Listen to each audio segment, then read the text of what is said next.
Chapter 23. Fly, Ginger, fly! I run out of the building after slipping in my own pool of blood. It's amazing just how much blood the human body keeps in its body. I run towards the craft. Somehow, I have no idea how, but the hatch opens long before I am even within touching distance of it. But it does. It opens and enables me to jump straight into the craft. It's immediately warm, unlike the ice cold of the outside or even the building, now that it has been reduced to Swiss cheese. That building is not going to last very long. It's a goner. A definite goner. I have to glance long and hard around at the control panels. I have to remember how to fly this thing. It's not difficult. I've flown it twice now, within only a matter of hours. Yet the bump to the head I suffered in Flighty's office has made me lose some of my memory, it would appear. I don't know. I'm not even trying. Eventually I get it into my thick and stupid head. Success! Hurrah! And I start hovering up into the air. I just realise that I'm about to go back into space. If I'd have thought of it earlier, I should have just stayed there. Again, I feel thick and stupid. But what can I do? Kill myself. I'm flying now, longer and faster than I've ever been able to do before. And I'm flying. Flying, man. I feel tranced out, as there is so much peace to this flying. I feel sleepy. Very sleepy. I notice that we are passing over my house. Not my house in Wickham, but the one I spent most of my life in, the one in Ogmore-by-Sea. It looks so small. I reach out and pick it up. It really is that small that I can just put it into my pocket. There is a sense of absolute calm now. I aim the plane thing towards the sky and press even harder on the accelerator. The force is phenomenal. It knocks us back into our seats, you, Holly, and me, and we are unable to move. A huge jet of flame that is at least a mile long torches the area where my house used to stand. I feel suddenly very relieved that I moved it. But the force is that great that we can no longer see now. I regain my eyesight first, I think, but you regain it almost as quickly. But it doesn't matter. I'm that sleepy. I'm just tempted to close my eyes again. Now, all we can see is just clouds hurtling towards us. It brings back a sense of deja vu to me. Haven't I just hurtled towards clouds? Am I just going to bounce off them again, as I did earlier? Only one way to find out, and in a matter of seconds they have gone, below us. Now, all there is just the glare from the sun, and, surrounding that, fading up from the haze, is the blue sky. The blue darkens, and, despite the sun's glare, the dark surrounds us both. From blue to black, quite slowly considering our speed, but at a noticeable rate of change. We are in space, baby! Me and you are in space! And to reflect your magnificence, the stars start coming out. And our view is just filled with millions upon millions of them. There are so many out here, and they all burn with an intensity only matched by you.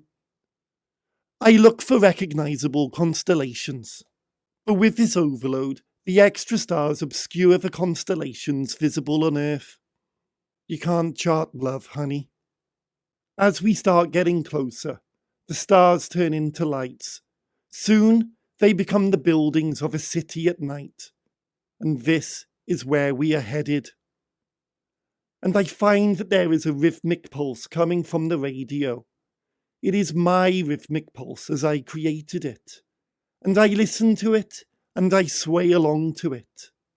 The pulse grows in intensity, and I groove to it, baby. This is just the greatest thing ever. But now, this is different. This pulse is getting even more intense, and I feel it so much that I actually fall over. I get up again and hold on to a nearby surface. As the pulse continues to build, my grip strengthens, and the need to crumble comes upon me once again. Unfortunately, it also comes upon the wood too, which does, in my hand, and once more I fall to the floor. I get up, and I'm flying down the streets of this city, wanting to get out as I need to escape. I need to escape this terror. I'll leave those streets behind for a second. It has just occurred to me that I have once heard that there is no air in space. No air, that is, to breathe in space. That there is, in fact, just nothing. I try to recall this point of reference, to validate it, but I can't. The fact just exists there, as a sentence, with nothing else tied to it. I check you first, Holly, who I have never actually met, to see if you are still breathing. I check myself. I am still breathing.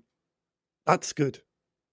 So, if there really is nothing to breathe, I wonder how long it would be before we would stop breathing. But you reassure me. You state that if we were unable to breathe, we would have stopped breathing by now. The fact that we are still breathing suggests that we would be able to breathe in space. Failing that, the air that we are currently breathing must be supplied by the space machine itself. This is very reassuring, and it reassures me. Thank you very much. It is curious because, up until this point, I had never really thought about whether or not one would be able to breathe in space. It always seemed like such a minor detail. I wonder why. You mention something else, a whirring sound, and I say, no, that is just my sound coming from the radio. But you say, no, it is not coming from the radio. This is a whirring sound, not a pulsing sound, and it is coming from behind us. You put your hand in front of you somewhere, after having twisted around in your seat in this one-man spacecraft. And you are right. There is another sound.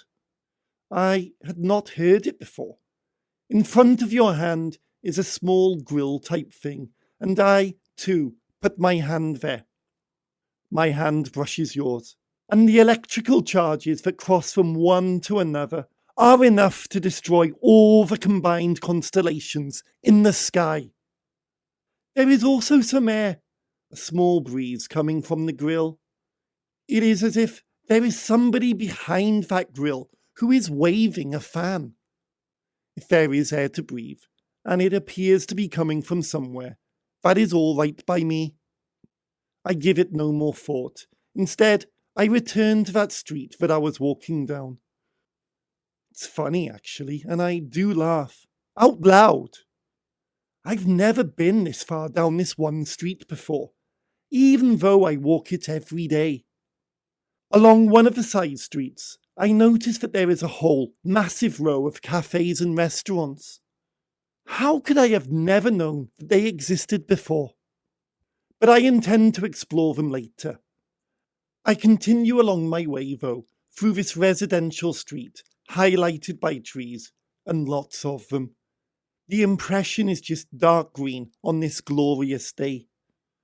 Eventually, I work my way round, and I find myself approaching another street full of these bistros, connected at a right angle to the one I passed earlier. I'm amazed that there are even more of them. I see one, the biggest, about 6 floors of just tables and chairs, the building totally glass-fronted, and I go in. On the ground floor, I catch up with a lot of my chums. They've always known about this place, and are as surprised as I am that I had not already known. Outsider status? I'm certainly made to feel that as I sit here, and it depresses me, So I come back to you, Holly, who is waiting patiently for me here. And then I come up against someone. I can't remember how I got here. There was a logical, cohesive way which has been clouded over in my memory. Maybe it was just my own simple desire for mutilation, but I now face someone who has got a knife, and a big fucker of a knife too. He is some kind of a samurai, and his sword knife thing has a jagged edge to it. This I know, 'cause later I will grab hold of it, only for it to serrate my hand. But before that, he starts waving it around in front of me, before coming towards me with it. It is here that I notice that I am wearing a vest. Then he slices into my arm. But this is where it gets uncanny. Instead of a huge chasm you would expect to see, there is just a deep cut. You look at it, you can see the layers of the skin, the faint, white blobs of fat that are tucked under your skin, and you look at it for what seems like ages before it fills up with blood, which is always satisfying. But instead of running down my arm, it just stays there, and it's not normal. He does it to my other arm, my right arm. I'm not sure if this hurts or not. And again, and again, and it is around about this point that I grab hold of the blade. He pulls the blade easily out of my hands. They are now cut too. I look down at myself, my arms, my body, and my hands all lacerated. Noticeable, but not too many wounds. He attacks me a couple more times. I grab hold of the blade once again, and then I get out of this situation. Again, there was a logical, cohesive way, but that too has been clouded over. It's not that relevant. I feel like I just drift. To be honest, I'm not sure if I'm sitting in the cafe or I'm floating around in space. Because as I reach out towards my cup of tea, it appears not to be there. I can't help but think about my unborn child, what it will do, what it will say to me in the future. Dee walks in through the door, though her feet do not seem connected to the ground. I wonder now if I should bring up the possibility of making this unborn child real. When I ask her, she tells me that we can't. Surely I should know that. I ask, no, why should I? She tells me that perhaps we are not as compatible as it may seem. But that makes no sense to me. I sit there, looking at her, and I confess that part of me wants you to be there, Holly. But that should not affect things between me and Dee, surely. Holly? I tell Dee that we have a right to bring this unborn child into its life. She tells me, so what? If it won't be that one, it'll just be another. But this confuses me.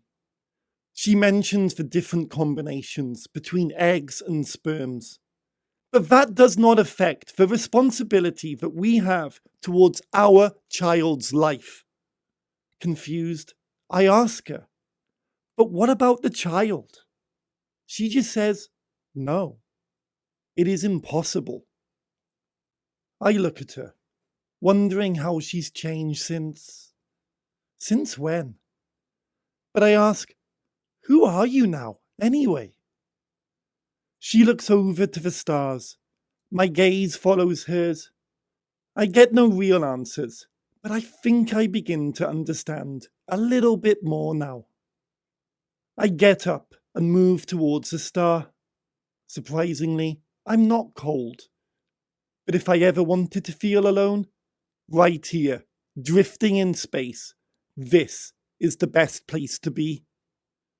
I know now I have no control over my destination.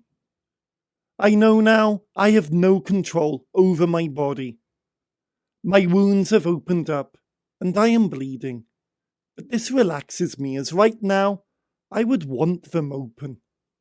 I want to bleed. And I know that I could not have achieved this. It is not just the wounds on my arm from where I bleed.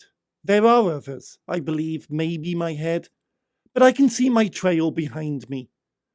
My blood charting where I have been, but not showing to where I am going. Because there is no destination. There never was. There never will be. My past is behind me. But I have no idea what that was anymore. I look behind me, looking for answers. There are none. Tantalizing glimpses of something, but I can't make out what. Deirdre, I don't know what happened. For this time, I don't think I want answers. But have I been wrong? Where were we once? And what happened to take me away from you? I have only one clear memory, and that was wanting to come back to you. But from what? I remember waiting to hear from you. But why should I have needed to have waited? Could we? No, I don't think we could have been together at that time. But why not the time before? Was I there? Visions of me as a child, walking through the playground, sitting at a lecture hall in university, holding your hand, Deirdre, but sitting in my room alone, in the air alone, returning from a mission somehow alone, floating through space alone. That is all I can remember of my entire life. Just these visions. But I had built it all up to you. Then, in my most recent life, it was being carried along by the hope of returning to you. You were supposed to be there for me, and I was supposed to return to you. I did, didn't I? Bleeding alone. But then that always had to be the truth, be it as a casualty or self-inflicted. Being wounded is your sole responsibility, and no one can take that away from you. You don't want them to. People can support you, but the healing has to be done by yourself. I haven't been here for so long, but I can't take away the fact. If my purpose isn't to be here with you, Dee, anymore, then what are my purposes? What are my choices right now? If I am no longer fighting to be back with you, then what am I here for? If, Dee, you have gone away, then why did so many others that I knew? I say this to your face now. You sip on a coffee. You have to be here. You put down your cup and tell me that is the way that it isn't. I continue anyway. I continue flying through these depths of space on a voyage that has no course. I continue there. I am confused and I do not know my purpose, not anymore. There was a way that it was, once. There things used to be. I want to go there. That is my journey. Back to before everything happened. Back to the life I had. Before then. Before all that. Where life used to be. Once. Before the life started getting taken away. Before. I can't remember that part.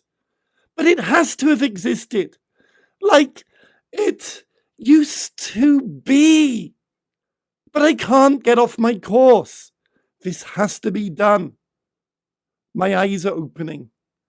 I can see light. But I can't work out what it is that I see. I wake up. I feel refreshed. You look refreshed too, Holly. You always look beautiful when you've been asleep. But there was a thought that woke me up.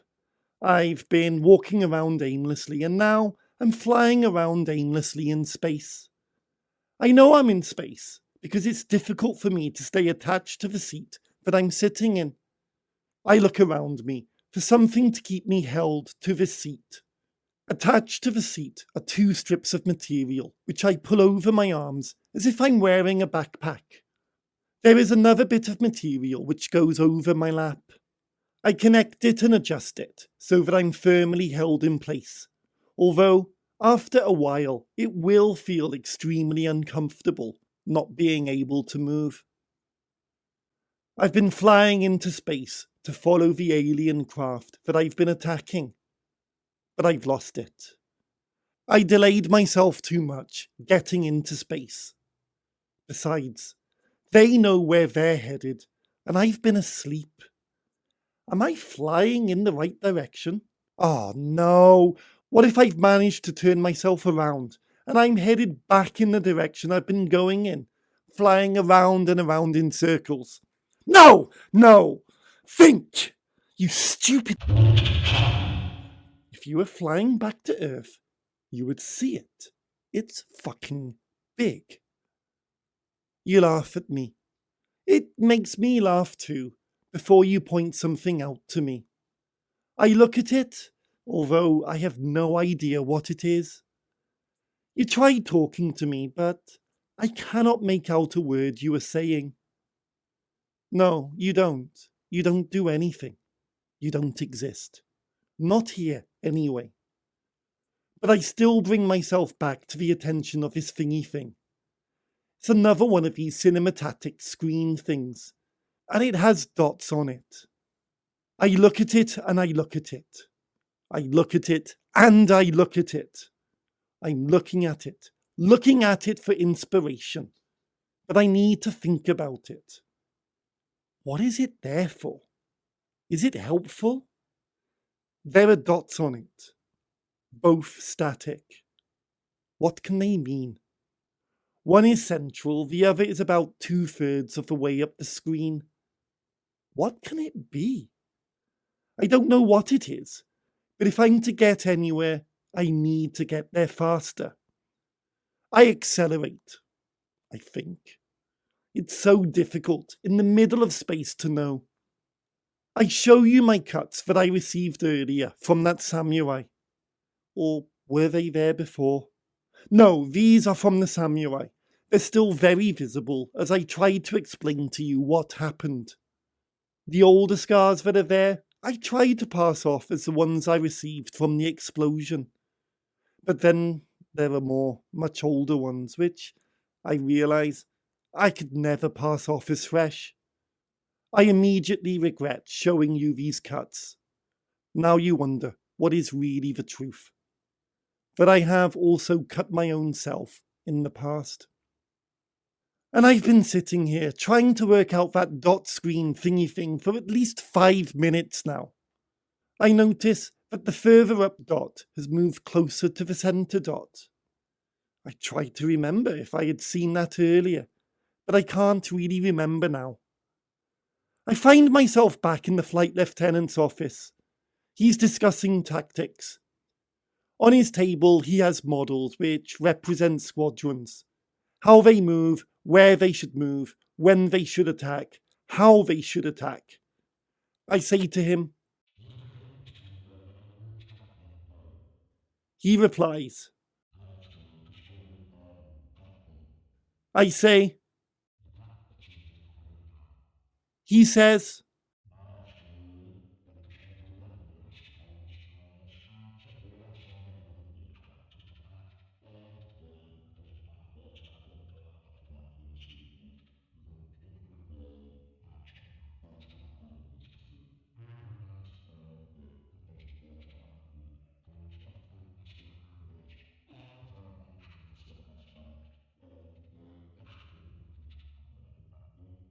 And I'm here, back in the spacecraft. Stroof. I remember what tactics the flight lieutenant had told me, and I know now that dotty screen cinematic thingy thing is just like the board he had the models on. It's a cinematic screen thingy thing version, with dots as the models. I am the middle dot, and the other alien craft is the other dot. I just have to keep heading towards that one. It really is as easy as pie. Magic. I look ahead. I've been looking at the cinematic screen dotty thingy thing for well over 10 minutes now. Just purely focused, concentrated on that. Nothing else in the world has registered, which is not difficult, because there is nothing else in the world out here. Nothing from any world. And I look up. Lo! Indeed, and for what do I see? I see the moon. I see the moon, and hark! It is coming towards me. Oh, shit! I duck! I crouch, my arms covering my head. I stay like this for another couple of minutes, and nothing has happened. I look back out the window. The moon is still there. Bigger, but not much closer. I feel disheartened when I've not been pulverized. I look at it. It seems yellower than it does from Earth, and I wonder whether perhaps it really is made of cheese. How did it ever even come to be considered that the moon was made of cheese anyhow? Who could possibly think that? It's unknowable the way that people's minds work, especially someone's whose mind I have never met before and probably lived about 100 trillion years ago. It actually frightens me to think that someone could have a mind that powerful to think such things, and with the oncoming rush of the moon, I go into panic mode. Oh yeah, I sound quite calm now. That does not take away from how scared I am. The sweating, the convulsions. I am pushing my eyeballs back in. Due to my eyelids relaxing, as a result of the paranoia, the eyeballs are slipping out. The holding on to my tongue to stop it slipping down my hyper-relaxed throat. Relaxed? Over tense is what I am. I start tapping my toes. They're hitting the floor hard, almost causing the craft to wobble, if that is at all possible. All my nervous energy running the marathon into that action. Slower, slower, calmer, calmer. I'm okay. The moon is still hundreds of miles away. Someone just happens to be slightly clever. The moon hasn't shown up on the screen. The moon is not where I am going to be headed. There is a wetness creeping up my body. It's like someone is pouring water on me. Thick, syrupy, though still very wet water. In an unworld where gravity no longer applies, it makes sense that it would be running up my body. It could be running down, across, diagonally. It could be still or disperse everywhere, but it happens to be running up my body. I don't know what it means yet. I will do soon, though. It's at my knee now. Take my mind off it, and it might go away. Mind off, up my thigh. I shut my eyes, and my mind switches off, but in the meantime, the water has got up to my chest. My chest! How did it get there so quickly? My mind switches back on, yet I keep my eyes closed. The inevitable is inevitable. Take it, my boy, take it! I can't breathe when it covers my mouth and nose. Then it swallows me whole. And this is it, what I've been trying to put off for a long time. The water begins to crystallize. I can see everything. Everything that has happened over the last 4 years. I can see the planes falling out of the air, counting the number of planes at base before departing on a mission, then counting them upon getting back, recording every single bullet ever fired, knowing how many aircraft were caught in friendly fire, not so friendly. Faces that I can still see whenever I want, but choose not to, because they are gone now. The guilt. Above all, the guilt. I open my eyes, images flooding me, but you are there. A smile from you, Holly, and the ice cracks. You conjure up an enormous hammer and start smashing away, hitting the ice, breaking it, freeing me, pulling chunks away. The warmth from your eyes heating up the impossibly cold ice, melting it away. You pull me out and hold me in your arms to warm me up and comfort me, the images having gone now. Reality still hits though, brutality. How can anyone enforce it? Yet it happens. Can I understand it? No. Yet, do I still play my part in it? Yes. Maybe not today, though that was the intention, but being at the beck and call of those who want to hurt others. And my response? It's my job, my life, what I have to do every day. How do I deal with it? I almost don't have to. I get called a hero for going into battle. And what do I do in battle? I just try and survive. That's all. I don't go out to destroy. It's just a purely selfish drive to ensure maximum aliveness, minimum pain. It's got nothing to do with king and country. That was when I joined up. Now it's about hoping the nasty men in their nasty planes will go away. But they don't. Safest option would be to have just never joined. But it's too late for that now. Enforcer of peace is how I know myself as. So was Bertie when he got shot down. So was the last German I shot down. So were the Americans when they joined in, leaving poor France to feel the force of our peaceful intentions. Rob's engine stalled mid-air. It was already heading downwards. Didn't stop his plane from being cut up into small little pieces. He survived, having to jump out of the now burning wreckage, ready to plunge the depths to the floor below. Again, he still got shot. I can talk, though, when I've run bombing missions. What chance do those on the floor have against that? I got back home every time. I felt guilt. Guilt. Not the comfort and joy of having got over it all for another day. Not victorious. Not a hero for shooting someone before they shot me. Guilt for that very reason. Guilt for having survived when half of my squadron haven't.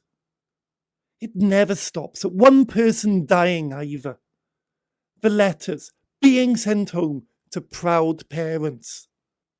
The trauma suffered, whether they expected their son or sons to return home or not. And why? Why do we fight for the sides that we fight for? Do we choose? Not really, no. It's determined by which country we are born in. The enforced patriotism of that country. The propagandist messages that are within that country. That, with an enforced call-up, combined with a heavy dose of machismo, and voila! We have a war. Who's going to take the first shot? Just think, if Tom's parents had moved to Germany 10 years before he was born, he could be fighting for Germany instead of Britain, believing that he was fighting for the right side. And everyone is in the same position I was. Germans, Brits, French, Americans, Africans, Japanese, Sudanese, Russians. The list extends to every single country. Is there a good or bad, right or wrong? No, but lots get killed. A fist reaches up to my head and connects. I fall out of reality, back into this spacecraft thingamajig. It's actually quite warm in here. Very warm. I start taking off my clothes after obviously having undone my seat buckles. Not an easy task, I can tell you, when one arm is floating that way, your leg is floating another, and your body wants to go up whilst your head wants to go down. I'm naked, no longer suffocated. I lie here, suspended by nothing, supported by nothing, but I've managed to make myself relatively motionless. My eyes are closed. I feel the warmth. There are no sounds to hear, except for the humming of the machine. I activate the switch in my head that turns off my ears. Absolute silence. Absolute darkness. I stop my breathing. I clear my head of all thoughts. Peace. Death. Nothingness. I wake myself up. Well, I open my eyes. That one dot has disappeared, and now I have no idea where I'm going. All I know is that it was headed towards the moon, and that is where I am to be headed. I was wrong. There is a cluster of dots headed towards me, in which case I'm fucked, well and truly. Absolutely. What do I do now? I dress quickly. Somehow, preparing yourself to go into a space battle naked seems a bit wrong. If we were on Earth and I truly knew what we were up against, maybe I wouldn't feel the need to be dressed, but dress I do. I sit there poised, guns at the ready. 10 minutes and they are nearly on me. They are now on top of me. 5 minutes and they are behind me. They must have passed me, hundreds of miles above my head or something. Fucking 2D piece of shit! Space is 3D, you know. We do not live in a fucking animation. I am not a painting. Fucking aliens and their clever technology. You ain't too fucking clever now, are you, assholes? Unless they intend to swoop around and attack me from behind, they must be headed towards Earth. They would not need to attack me from behind, not with that many craft, so they must be headed towards Earth. A chill runs down my spine with an evil laugh. I turn around in my seat and not seeing anything but my seat, I start shouting my head off. I'm screaming, yelling, hoping that my warning cries will reach Earth. What do I do? Turn back or go ahead? Turn back or go ahead? Turn back or go ahead? I continue to yell and yell, bursting blood vessels, deafening myself, running out of breath with the effort that I'm putting in. I look ahead, as if to give me inspiration. The moon is there. It's big and silvery and right in my face. I'm actually headed towards the surface of the moon. I'm not flying over or past it anymore. I'm actually headed towards it. But how? My course was not there. Even as I watch, my craft is slowly pointing downwards. The craters on the surface of the moon getting bigger by each second. Gravity! The moon has gravity! It's pulling me down! Shit! I scream as grabbing the joystick, I pull myself away. But the joystick starts fighting me. I don't mean with fists or knives or anything, but it's trying to take control of the craft. I let go, briefly, but rather than the sudden lurch downwards I half expect, it doesn't. It just keeps me on a straight and narrow course, parallel to the moon's surface. Taking it by surprise, I grab it and yank it around. Only I don't, it's stuck there, root firm. It's doing nothing. I kick it and kick it. I yell at it. I turn around in my seat and start screaming back to the folks at home. I can do nothing to save them. I can do nothing to save them. I can do nothing to save them. I kick at the joystick and I yell again, both at Earth and at the joystick. I realise there is nothing I can do, and I slump in my seat. Now that there is a semblance of gravity coming from the moon, this I can do. I begin to cry. I hear a voice. It tells me that the smooth has been taken over and that I may just as well sit back and enjoy the ride. I can't. I try one desperate attempt to work out the radio. yelling into whatever I believe may be the voice receiver, hitting buttons, hoping that a message may get to someone, anyone back home. I even try in French for the sake of it. No replies. Other than just screaming my head off, what can I do now? The moon is fucking big. It has taken up my entire view of life. Right now, it is there. Nothing else is. It used to be so small. What happened? It used to be in the sky, yet if anything is now, the earth is. What happened there? I'm confused. Everything I know suddenly seems to be flipped upside down. The sky, when I do get to see it, is black, not blue. Yet it must be daytime on the moon because it's shiny bright. But it's barren. No water anywhere. No buildings, nothing. Fields, grass, life, all empty of those significant factors of Earth. I can see pretty much every detail the moon has to offer. Craters, hundreds, thousands of craters. Mountains, hills rising into the air, casting ghastly black shadows. It looks like a desert, but its colour makes it look like it's covered in ice. It's not so yellow anymore. It's so different. And I finally realise that I do not understand a thing. Nothing. I start rising above the moon. The sky is black with a million dots, and there are a number of much bigger dots. The alien craft. That is where I'm headed now. Previously, the biggest thing I had ever seen in a man-made context was Big Ben in London. These are not man-made. They look like countries. Countries that have been fucking built. I'm heading towards the biggest one. It takes fucking ages. All perspective is buggered. I keep thinking that I must finally be there. I find something that looks like some kind of port I may be heading for.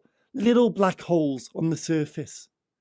But they keep growing and growing until they too take up your entire view. And yet, these shapes take up like nothing of the surface area of the ship. You have no idea just how scared I am. You keep thinking you are close, but then everything keeps growing, and you realise that you are nowhere near close. They are doing this on purpose. I should just give up now. One man against what is essentially a country. And there are several more of them.